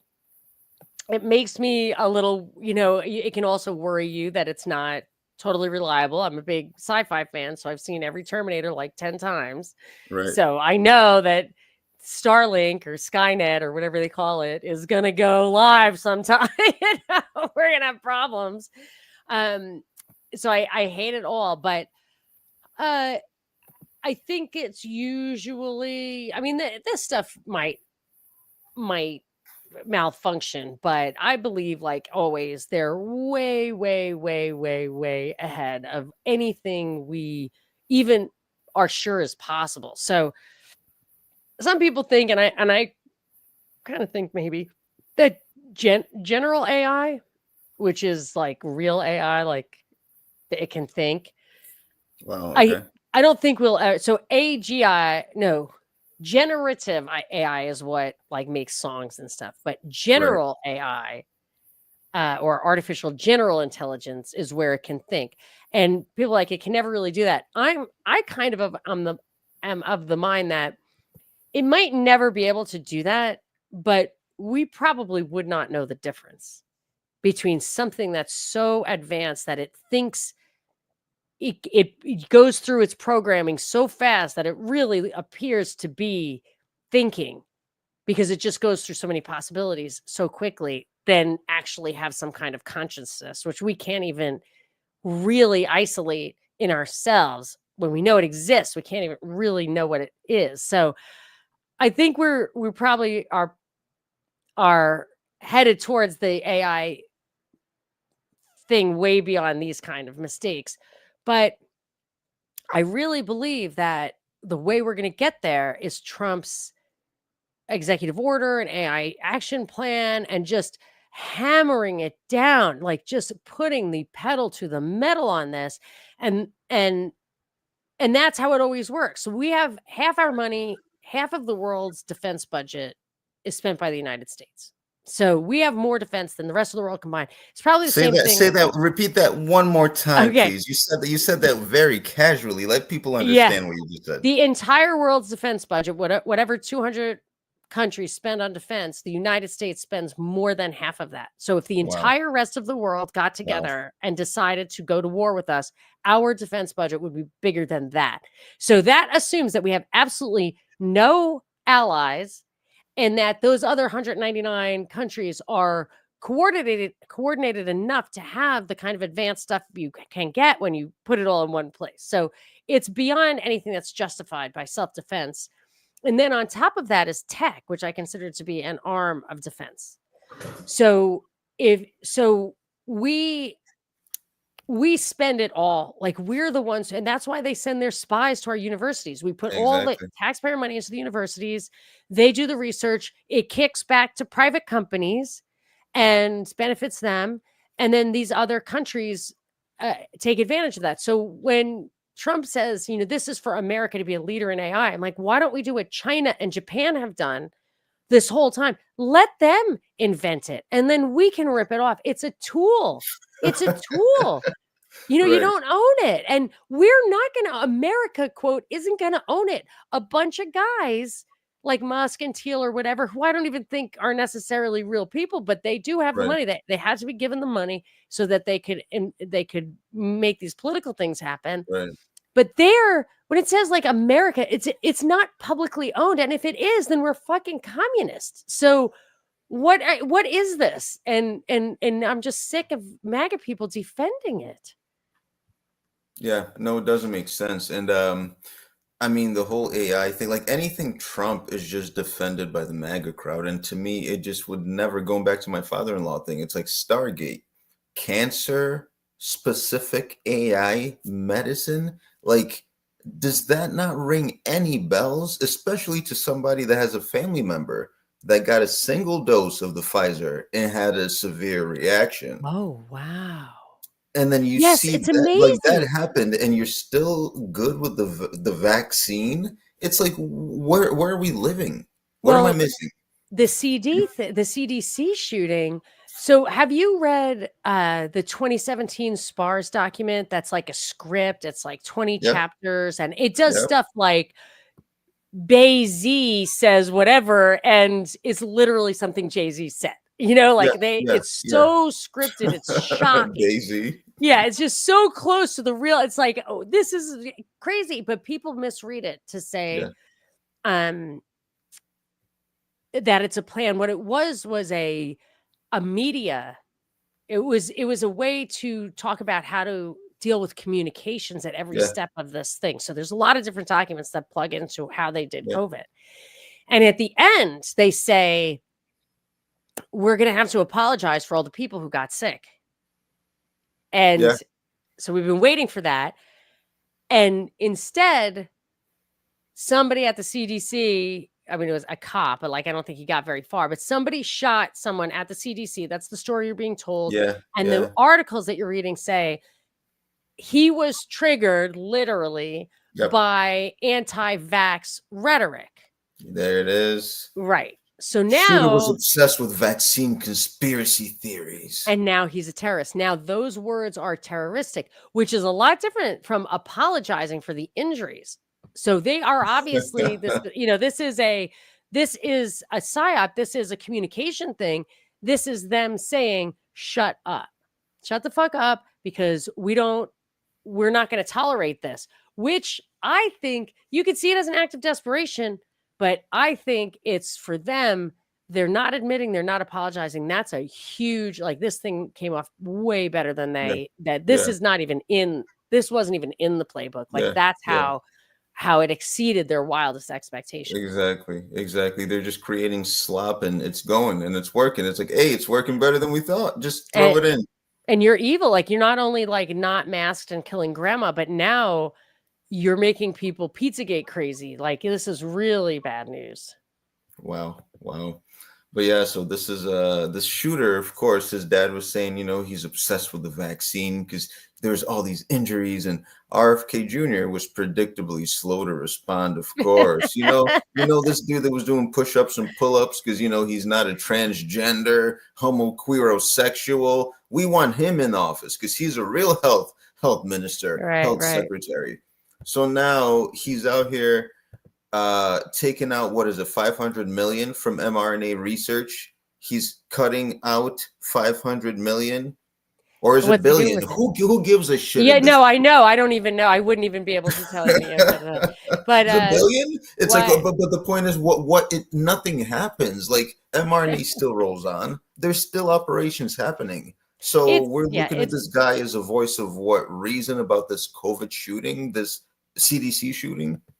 It goes back and forth. So they hey buddy, I got my little dog here. He's telling me nice. He's telling me he's got to go out. It's okay. So I feel like whatever they're doing with the RFK at the CDC, it's just they're just psyops. Yeah, nothing is not marching forward. And when they pulled back on, they have the criticism of the adjuvants in vaccines causing autism. Well, the mRNA does not have adjuvants. So you have this ready-made support for it. And, who knows where it'll end up. But they have plenty of people. But I do wonder something. There's something that I can't really get to the bottom of. The people who take the vaccines, they're like the high-end kind of true believer types. Right. And the people who don't would be more like the MAGA people, although President Warp Speed, whatever. I think I can conclude that they don't really care who they cull. They're so not threatened by people who can think freely, people, who can't, they don't need, they're true believers. Do you have any thoughts on that? Why the vax people are the people you would think they're the most supportive of the regime, of the big overall world regime, I mean. Well, I think that's the point. Speaking from people that I know that were pro-vax, no, and it's it's not the vaccine that turned them crazy. It's they were like that before the vaccine. All those traits were always there. All that, it's almost like a controller's pattern. It's like controllers. It's they just want to go ahead and tell other people what to do, like manipulators. Oh it's my gosh, that's so true. I have people who super hate on me because I live in LA. I'm telling you, every once in a while I run into somebody who's super uptight, and it upsets them that I don't even hear what they're saying. People whose children were under 20 were supposed to sit on the left side of the auditorium. That's how I'm like, oh yeah, that's funny. Weird, right? and it just makes them crazy. If you did it, me not even thinking I don't even understand why the stranger's talking to me. But that's the kind of thing that they hate me because I don't even understand what they're saying. This happens to me just recently. I'm like, that chick fucking hates me to the point where the next time she saw me, she's like, what's your name again? And it's like, oh, you totally know my name because you've been yelling at me for 3 weeks straight. It's super passive aggressive stuff. But it's funny because I hadn't really thought of them. They just seem like followers, but the masky super vaxy people. But yeah, the ones who get apoplectic about it are the ones who just don't like you to not follow the rules. Yeah, yeah, exactly. And it's Oh those yeah, the people. flu. Oh hey, Burning. The Yeah. flu. Yeah, the flu is up next. The universal vaccine that they have been planning to roll out are coming, probably for whatever they are going to do with influenza. And that's the Mhm. beauty of it for them. They get 7 billion healthy people to be customers all the time. And Right. then also then every once in a while, they win the lotto and they're customers for life. They're customers who have serious problems. Yeah. And I I agree with literally put Anna this on here. YouTube. I It's agree with totally Anna in the comments saying they lost the plot a while ago. It's like certain things they did. I feel like other things are just on track because it is what it is. Coincidence, people just being stupid and dumb, plans going better than thought, whatever. But at the same time, other things like Grok going, I'm sure, anti-Semitic to somebody's standards, right? Going against the U.S., well, sounding like a terrorist. it's so important to separate out. That's the trap. The trap that's being laid is having Israel's atrocities make people anti-Semitic, getting abusive towards Jewish Americans. That's the trap, because Yeah, then they say anybody who said that's in their documents, that's in their so Trump is paying off, negotiating with these law firms to do hundreds of millions of dollars of pro bono work to craft right. legislation that will make speech illegal. And they're already doing it. They're justifying it based on what they call anti-Semitism, which is being abusive towards American Jews. And they're folding in, a good sign of somebody like that who needs to be punished is that they criticize Israel's foreign policy. Yeah, yeah, exactly. And all those things are coming. Exactly. Language. And I was reading some bill that's sitting in Congress somewhere. They're trying to work it out. It's sitting somewhere, but it's basically like fortifying schools for their full intent. You know that police power thing we talked about? Basically, schools, colleges, high schools being used to further voting registration, voting education. Okay, show you just talking politics, all that. And it's like, yeah, that's what schools are for, people. Don't forget, schools Yeah. are an arm of the government. Someone They're said, there to do what the government does. I'll never, who said it? Was it an Anna, yeah, imperialist? It yeah, says, I'll never get I'll, vaccinated I'll again. never get another shot again. I'll never vote I can say definitively in a federal election again. Right. Locally, I don't know with these fires, if there's going to be a reason to do that. I don't know, but I will not support the empire. I will not act like I'm a part of the Yeah. empire. I will not validate that. And let me tell you something funny about the voting. My son has Down syndrome. And when he turned 18, I had to get a conservatorship for him. And Okay. he gets his own lawyer, and you get a lawyer and you go to the court. We did it Mhm. on Zoom because it was on lockdown. And there's 7 powers that you take away from the kid. So one of them is like decisions over health. One is marriage. One is to control their finances, where they live. And you can get some or all of those powers. Most Right. people don't get all of the powers. We got all of the powers. The one that they don't like to take away is marriage. But I asked him who he wanted to marry and why.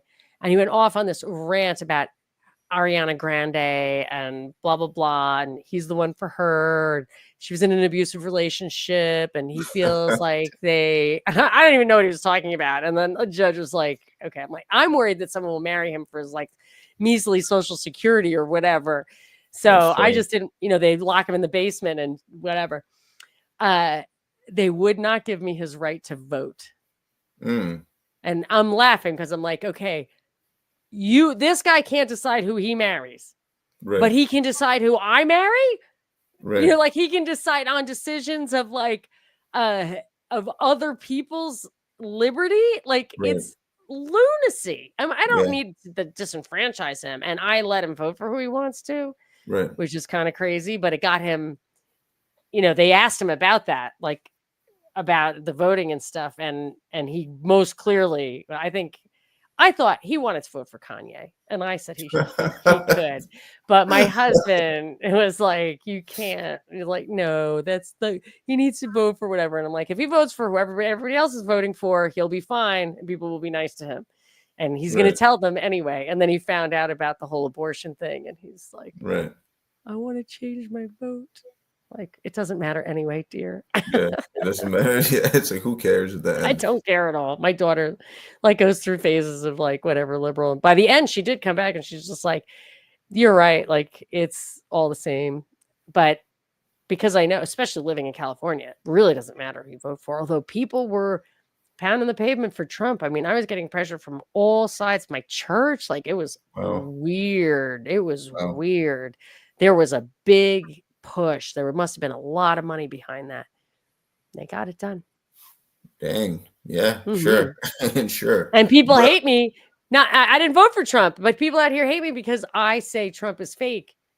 And so if you love him or you hate him, either way, that pisses you off. And like, so I'm universally hated. And it takes me so long to realize why. It took me so long to be like, I'm not a Trump supporter. But they feel mocked.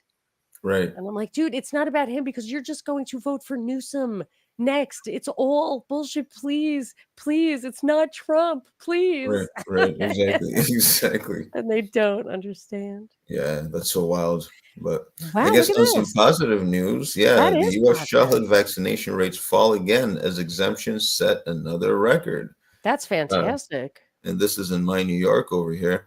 U.S. kindergarten vaccination rates, let me get closer, inched down again last year, and the share of children with exemptions rose to an all-time high, according to federal data posted Thursday.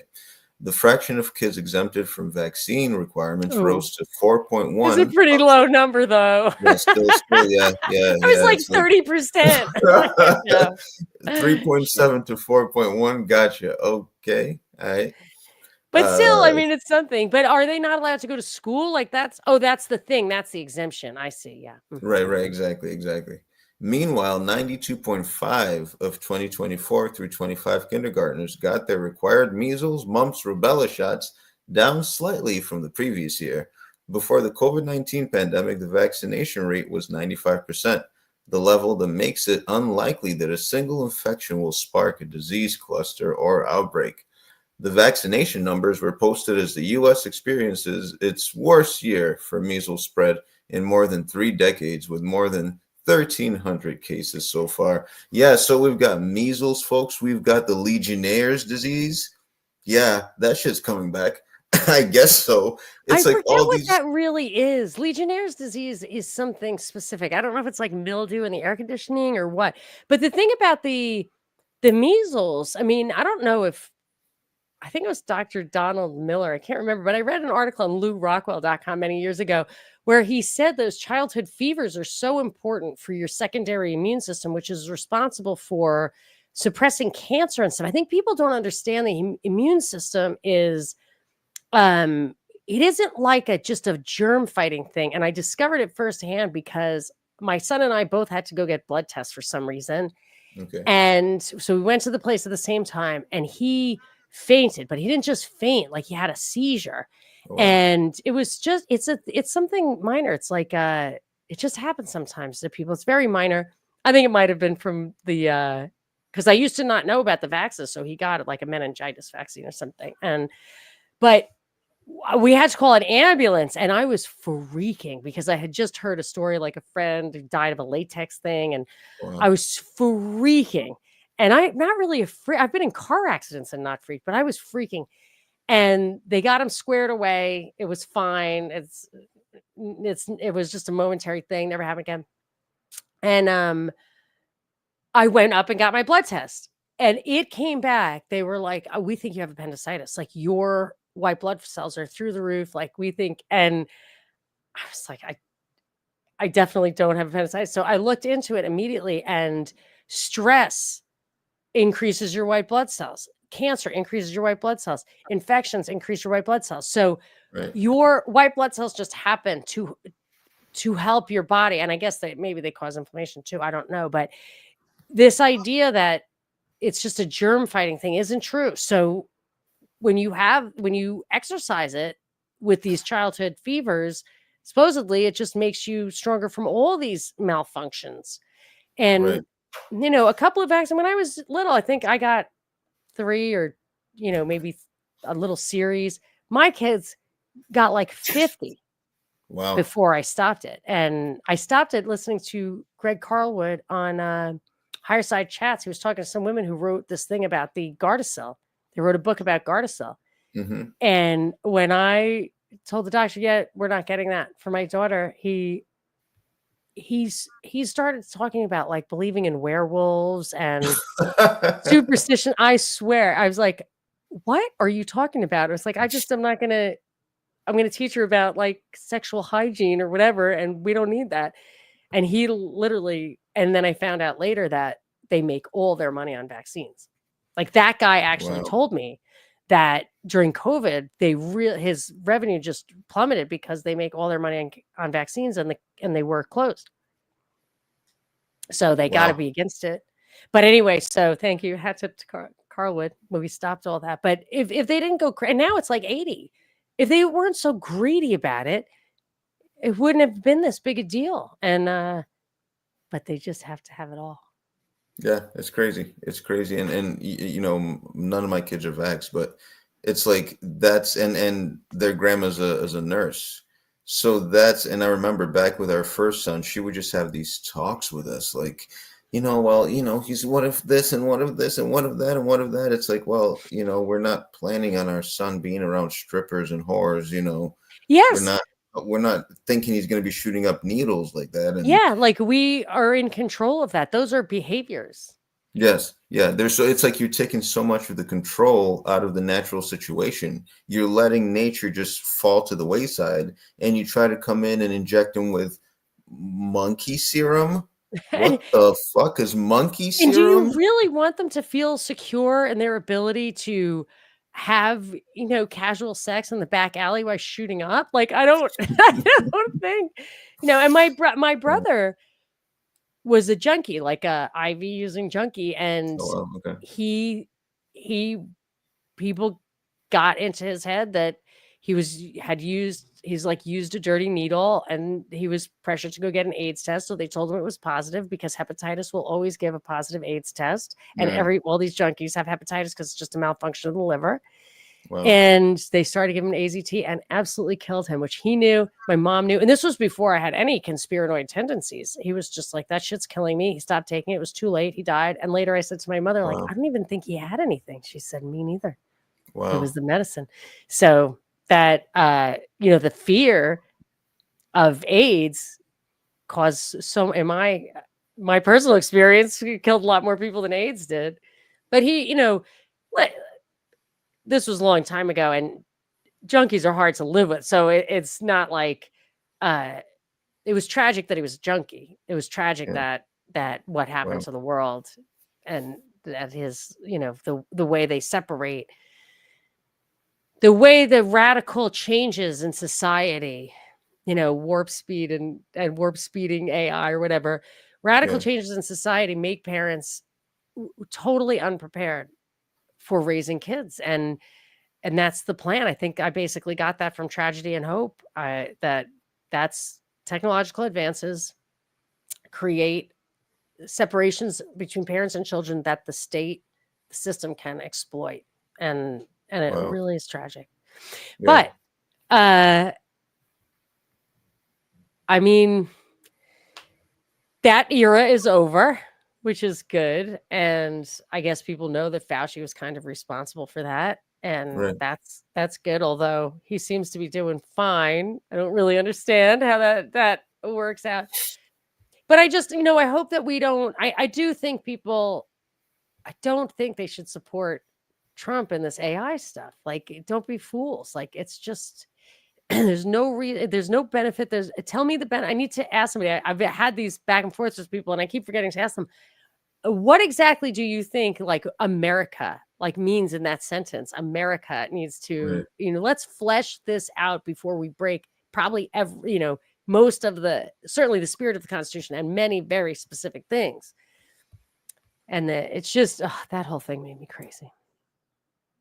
Yeah, no, it's wild. And you know what? We can start kind of wrapping it up here. And I do want to get your take on this specific story. So this is like not exactly AI, but this is the financial side of the empire, the crypto, which I guess it's still within the AI realm. But of course, Trump trying to go, oh, we got a Right. commercial here. Yes. But Trump and the 401ks being all crypto and like digital currency related, it's like, wait, what is happening here and what's going on and I looked at that. what's this? I just love that you sent me the things that you're interested in advance. Like that is just great because it helped me focus. If I just try to Oh, like, cool. I just can't. I'm totally overwhelmed. But the things that you sent me were so interesting and on my radar. So I appreciate that. Yeah, And that was one of them. That there are three things that are he's proposing, or I don't know how the changes to those kind of rules get made, but that you could invest in real estate. I guess that means real estate funds or whatever, private equity right, and crypto. So people, well, in the old days when you owned your own house, yeah, he does. Trump loves his technocrats. When you owned your own house, like I would say the majority of Americans were, quote, overinvested in real estate. If you wanted a balanced, you're very highly, if you own your own home, you have a very large exposure to real estate. right, That's getting less now. But so the point of the 401k, I remember they wanted this to happen, and we all applauded it because I was way too young to have a stake, but I remember my family. I have 8 older brothers and sisters. My father is like, this is good. You should be able to control your own money. You should be able to put money away for retirement. But what was happening at the same time was they were making it harder and harder for pensions to operate. They were giving pensions had a much higher, started to get much higher hurdle rates or restrictions than even like Social Security and stuff. Like the government pensions didn't have to go anywhere near. And right, it used to be though that a pension was an attractive part of your, in many cases, not all cases, but many places do that no longer give pensions. You used to give pensions. And Vanguard, which everybody hates Vanguard or whatever, Vanguard was one of the places that ran pensions. And they were, I think those kind of institutions were at least 40% of the market. And they were what's called the smart money. So okay, they were guaranteeing returns to you. So that was called defined benefits. When you have defined contribution, it doesn't matter what your returns are. They put $100,000 and they put 10,000. They match your 401k, and you decide. Now you're dumb money. I have a CFA. Like I'm a chartered financial analyst. I was an investment banker. I have a JD MBA. I'm not really good at running my 401k, so I just put it right, in. Like Berkshire Hathaway has a B class thing, and I just yeah, consider it basically like exposure to the Dow. I had never even had any savings until a couple of years ago. right, And but I just, I would just like, well, I have a hunch, blah, blah, blah, stupid shit. And yeah, did not come out on top because even I'm dumb money. So I love tax breaks and I want people to save for retirement and I want people to have control of their money. But the point of this is retirement savings. And what you don't want is something with a significant risk of losing your principal. If you're right, not going to make, a lot of returns, okay, but to for that money to go away, which happens in the stock market. I mean, the stock market dips and people lose their retirement savings. It's terrible. You usually just, every single time in the past, if you hang on, it comes back. right, But but some of this stuff, if the private equity, I fear that people will then be targeted by private equity scammers who know they can have access to your 401k. You're the dumb money. The private equity themselves will give you their C fund, not their B fund. I'm really worried that it makes it vulnerable. And when I was reading about this, the number of public companies has plummeted over, I right, don't know what it says. There were 8,000 in 1996, and now there's half that many. And for me, I always felt oh, like public companies were a way for labor to participate in capital. So labor might get the shit end of the stick, but when they invest their money in their company's stock, or in, that's a little bit of undiversification, but like in the big guys, you might hate them, but you have that. I don't like it that then Right. those guys had all that money to do political things. I think they should not be Right. allowed to. It should be a breach of violation of the fiduciary duty. Right. But with and now private equity, it said there were in the past 20 years, which is even a shorter amount of time, private equity companies have gone from 2,000 to 11,000 at 500. So you got a lot of probably sketchy operators there. And then, so I worry about that. And I just feel like there's always this voracious appetite for the dumb money. You know, I feel like Right. that's why they want to take away waitresses' tips, give them $15 an hour instead of 15%. That's a big taking. They just Yeah. want gobble, gobble, gobble, want it all. And with the crypto, I mean, there is no way to value crypto. It is Right. not possible to assess the risk of it. And if that's money you're going to rely on, it seems extremely inappropriate for a retirement investment vehicle. It's a gambling thing, I think. And it's great. People are on that hot craps table for years. People I love, my kind of people, good. I hope you guys walk away big, big, big winners. But it is a stepping stone to a cashless society.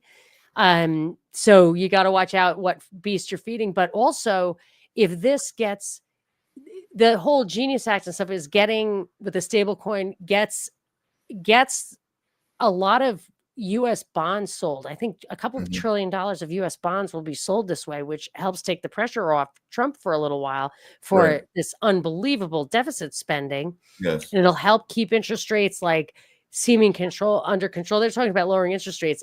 Over time, interest rates have to go through the roof because of Right. this debt. Right. And then so this will encourage investments in crypto, which will prop up that kind of debt scheme. And of Yes. course, the crypto guys like it. Of course. And he's a crypto guy. He's a crypto As they bro. would. Yes, exactly. But no, exactly. Great points. I mean, that was great info Thank there. you. But so this is Trump's 401k crypto plans. Let's see what this is. Is coming to your 401k. A new executive order from the president allows companies to expand the types of investments you can use, opening the door to crypto and other non-traditional investments. So let's get to CBS News Money Watch correspondent Kelly O'Grady. Kelly, happy Friday to you. Can you help us break this down? Yes. So just first and foremost, this is something that's going to take a while. It is not like tomorrow you're going to be able to take some of your it was an 401k executive order and invest in Yeah. Sorry. Yeah.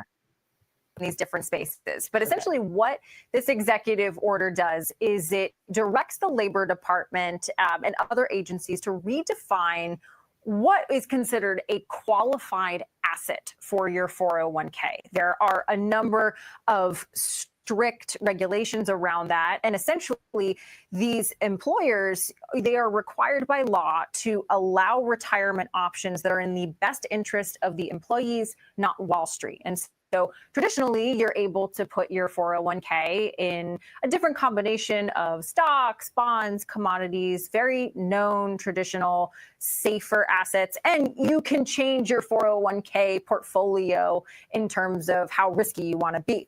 So what this would do, though, is once these regulations are rewritten, is it would allow an individual to put some of their 401k in cryptocurrency investments. Bitcoin, of course, has been the most popular one. You could also look at putting it in private equity investments and real estate. And the push behind this is to allow individuals, as financial assets, that landscape changes, to have more options. I mean, Mugu, you and I have talked about this a lot. Cryptocurrency, especially Bitcoin, this was a major factor in the election for the first time, because 1 in 5 Americans own some type of cryptocurrency. This younger generation is much more forward in terms of where they feel comfortable putting their money, right? People are not just saying, yep, I'm going to go buy my bonds and my safe assets. They're also looking at cryptocurrency as something that they want to invest in. And so the president has signed this EO, this executive order, in order to reflect that.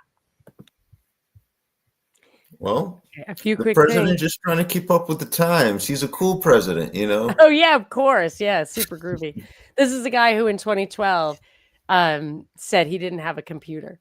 So I remember that. And yet he had 5 different IP addresses for his when he was tweeting back in the day. So Knights of the Storm, can we put that up about FTX and the thing before that? Yes. Both Yeah. of those things. But I just to clarify, it's an executive order. And what it actually says is it tells the Secretary of Labor to consider regulatory changes in this regard. So they could not do it, but of course they're going to do it.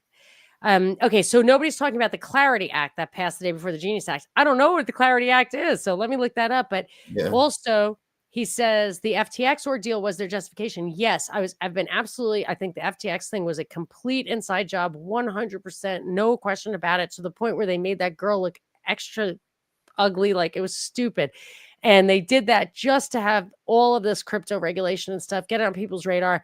And I have to assume that Trump is going to pardon SBF, and I don't even believe he's in jail. Wow. Wow. Yeah. Yeah. No, that's interesting. Yeah. The Clarity Act. I'm looking it up.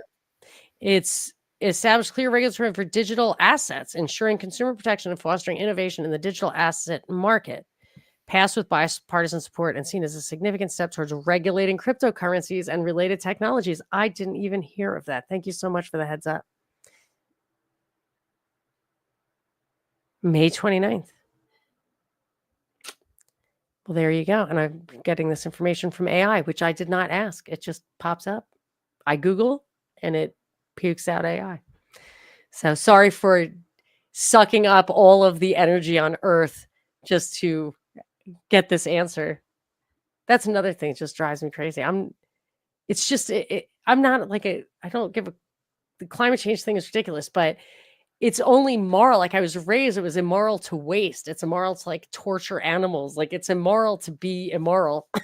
So like, why are we gobbling up all the energy on Earth? Who knows how long it'll even last? Has anyone looked at that? Like if we multiply the amount of energy we use by like 10,000, how long we already, people think there's peak oil already. Could you imagine?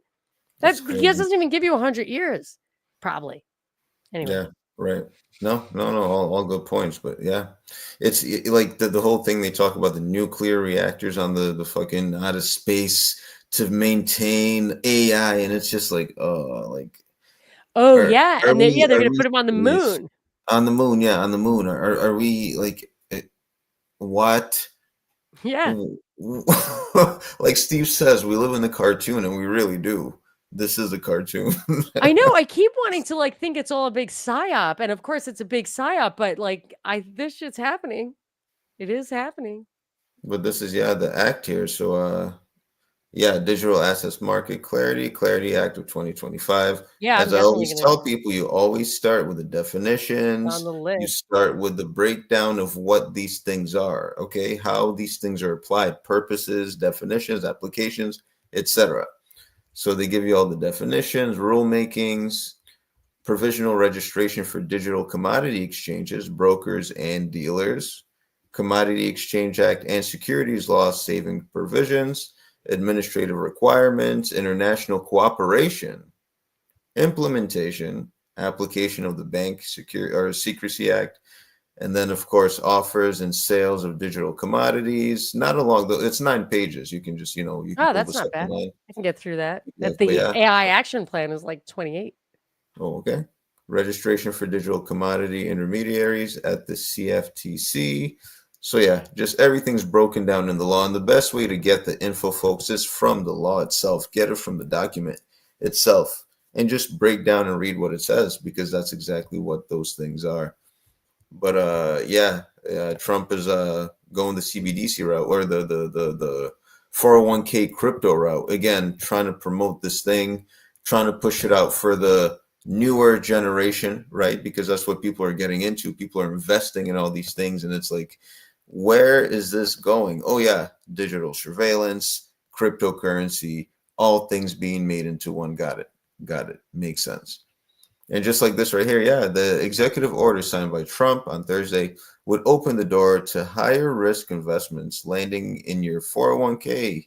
It could also potentially serve as a game changer for the 5 trillion private equity industry, which for years has wanted to gain access to America's retirement plans.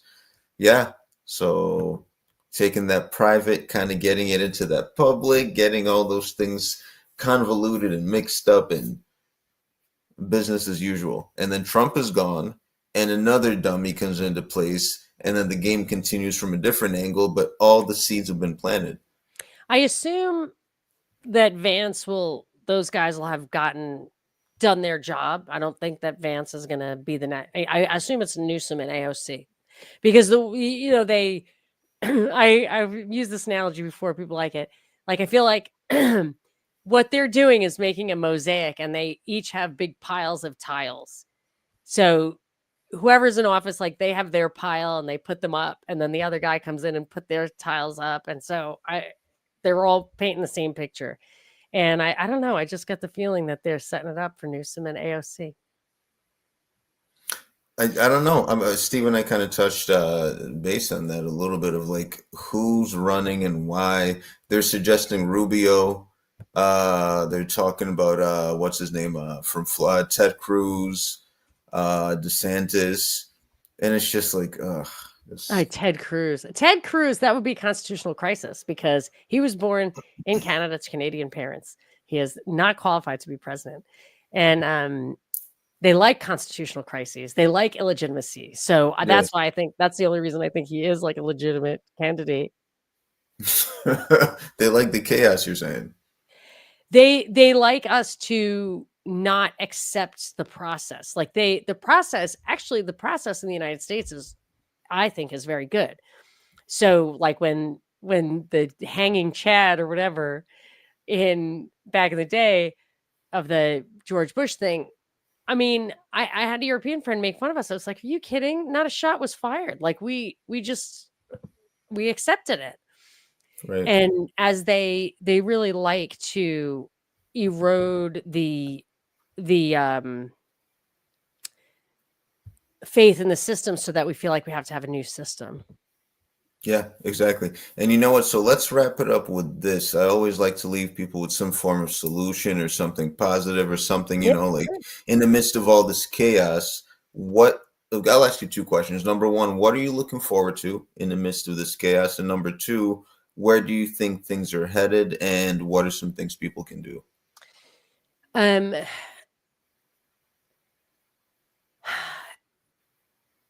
Honestly, I don't really have a vision of the future as like a transhumanist thing. I could be completely wrong, but they definitely want to automate it. I think the bottom line is they're very greedy and they like the separation, they like the pleb thing. They think that they're like a different species.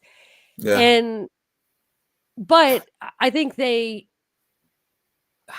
don't know what's in store for like the third world or some lesser developed countries, but for us, like they still need you to buy their stuff, fancy stuff.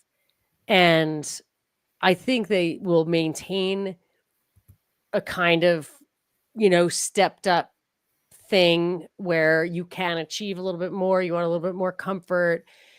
And I think you just have to decide whether you really want to commit to what I didn't read the book, but it's a Catholic thing called the Benedict option. Okay. Just remove yourself, like go do permaculture or whatever. Is it based on the Samson option from Israel? Oh no, I don't think so. Not the same thing. No, I think it would be the absolute opposite. It's actually don't hurt anybody and go. An Israeli actually told me about that. I was like, oh, I don't even know. I guess that's absolutely real. I think if you want to go completely off the grid and have the energy to do that and are willing to commit your offspring to that, like I always feel like, do Amish people kind of let you in? Like, you could just do that? Um, I My father was very alarmist, and he was right, but he was like, kept telling me, "Don't go to college. It's not worth it. Mm, Don't." And it's like, "What if I went to Harvard?" I said, "Yes." yeah. So I had dropped out of high school already. And my mother literally found, like, at the community college, one person had transferred to Harvard. She's like, "Go to the Mhm. community college. I've talked to the professor. If you get like a certain grade on your SATs, whatever." And I did. And although I didn't really use that, like, I didn't become some kind of like powerhouse, I definitely, there was some benefit from it. And it's easier to live in the world. Like with my kids, my husband wanted them to go to a good high school, or like a academically respected high school. And one wants to be a lawyer and one wants to be a doctor. I'm like, okay, the lawyer will be useful until we have to go into the tunnels. And then the doctor will be useful when we're in the tunnels. Like, I guess it's okay. But if you want to just take the money and move to a farm, I'm happy to do that. But, I would say, keep your eyes open, stay aware, but prepare your kids to live in the world that you can see they're going to live in, Right. whichever way you want to go. You want them to like stand their ground and resist this stuff, like defend the Constitution and the Bill of Rights, or Yeah. they have no Right. obligation to do it. But it can go either way. But I don't I don't actually see Terminator in the future. I'm totally not happy with this AI thing at all. Yeah. I am very worried about the energy consumption. I'm sure they have some kind of plan. Wow. Um, but I really don't give up hope. And I think it's important not to let them get you to think hope is lost, because I really believe that all this propaganda is there to like get us to not engage in the process that I think it does work. Yeah. I Yeah. mean, I'm not saying that elections make sense or whatever, but like, some things are happening here around the fire, some bad things, but some good things. Like, they're suspending some of the rules that would have let BlackRock gobble shit up. So like, there is, because of public outcry. So I can see when people are aware of what's going on and they make a stink, the worst thing that you can do. Ah, got a nice compliment in there. Um, if we make, that you don't want to give up the field before you have to, and staying Yeah. engaged is important. Thank I you, think people at the so. house. And I think like the rules rule. Okay. Knowing the rules, knowing the law, knowing where you stand in place in relation to all these things is very important. Knowing the difference between rights and privileges, knowing how to move in this society, like you're saying, like whatever you choose to do, wherever you choose to stand, understand that thing for your benefit so that other people don't screw with you, because they will screw with you. So knowing Yes. that difference. Yes, and I would say, of course, the most important thing, whether you believe in God or not, doesn't matter, because your sense of well-being is, I think, as a human being, related to your dignity and Right. self-respect. Yeah. So I wouldn't do anything if you can help it. Like, I'm not saying I live this life, but I'm just saying, like, I aspire to living with integrity, so that, as my friend Scott says, die with dignity. Like, you can't really compromise, but getting a social security number, whether that's the mark of the beast or whatever, it's coercive. They make you do it. Like, that's not, but shooting the kids so they don't shoot 100 kids, let them kill you. Like, just stay moral, stay strong. And as my mother says, enjoy everything. So make yourself your cocktail, don't let it ruin your Friday night, but don't keep your mouth shut at the water cooler if you know a truth that might change somebody's life. But yeah, I Yeah. don't think it's healthy to feel like we have the power to change everything. You just do the best you can. It's really the time to say what my mother's her last advice was 3 things. She said, ask yourself what you have to give. And I think Mhm. presumably she meant to give it. Pray for world peace. And if we all did that, I think we'd have it. And enjoy everything. On that note, yeah, let's wrap it up on that note. That's great. Those are 3 great points, and I hope people, take that home, do something with it, and yeah, like Knights of the Storm is saying exactly. You be you without regret or reservation. Like we're all unique men and women, children, whatever. We all have something unique about us, and you never know what your individuality might bring to somebody else, or what might that awake in somebody else, or what that vibrates in somebody else, whatever. It's like truth is a powerful thing. To some people, just hearing it awakens something in them that's just greater than what they have to, put out on the day to day. So stick to that truth, And whatever it is. modeling the courage can be Right. empowering to people. Yeah, exactly. Now, Monica, I appreciate you. This was a great episode. Super Of course, talk fun. about the craziness of the world, but also like all the stuff that can be done to kind of turn it around, and also seeing the truth in all these things. Like nothing's new under the sun. The Oded Yanan plan's been around for forever. Operation Ajax has been around for forever. Mohammed Mossadegh is still in Israel somewhere. What? Where Mossadegh? Oh, not Mossadegh. I'm sorry. Oh wow, who am I? I'm Yeah, talking. Pahlavi. No, Pahlavi? the dude from oh wow. How am I forgetting? Can't He remember got honey everything. trapped. He got honey trapped in Europe, and he exposed the bombs in Israel. Wow, how am I forgetting his name? I don't Somebody in know. the chat, I should please, know. please. Someone knows. Not Oded Yanan. Wow. Wow.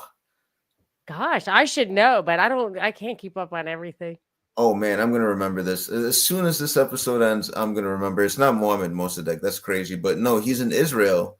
He's still in there. He exposed Demona. He took pictures out there, kind of put the whole thing Oh, on blast. And yeah, he tried to get out of Israel, and they got him right back. And he's still in there. Wow. maybe AI will tell us and then lose its job. Mordecai Vanunu. Mordecai The new- Vanunu. Oh my gosh. Yeah, Mordecai Vanunu. Yeah, more shout out to Mordecai Vanunu. Still alive. He used to take poetry, like people used to write him stuff, but he doesn't get mail. He doesn't get calls. He doesn't Oh, get poor any buddy. internet. He doesn't, none of that. None of that. So he's basically in prison. Wow. But no, That's people lame. like truth is powerful, and shout out to guys like Mordecai Vanunu, people who are doing that, real thing. People like you, Monica, Poor Steve, guy. Charlie, all these, the usual crowd. Shout out to all you guys for what you do. And truth is powerful, people. And don't forget to don't be silent in the face of adversity. Just let that truth be there, because that's a powerful thing. So yeah. So yeah, Right. Monica, anything else you want to tell the people before we drop? No, I love to, have chats like this live. I love my people to chat. I try to do stuff Tuesdays, Wednesdays, and Thursdays at like 3 o'clock Pacific. So you can catch my YouTube. I sometimes have to take shows down because they're real, but I like to do them there so that we can chat. So I love the chat. I love all the people in the chat. It was super fun, a great way to spend the evening. So thank you all for coming. Where can we find you, Monica? At Monica Perez Show, pretty much everywhere. I have an iTunes as Monica Perez Show, Substack, and just anywhere you listen to podcasts. And I've got a couple of ways to listen without commercials. I use the commercials just to pay a producer because I can't do it myself. And so you can get that iTunes, you can get commercial free, and Substack, and you get some bonus material. But it's always Monica Perez Show. Thank you. Perfect. Monica, thanks for your time. Blessings to you and yours, and I hope you have a great rest of your evening. Thank you so much. All right, peace to the chat. See you later, guys. Bye.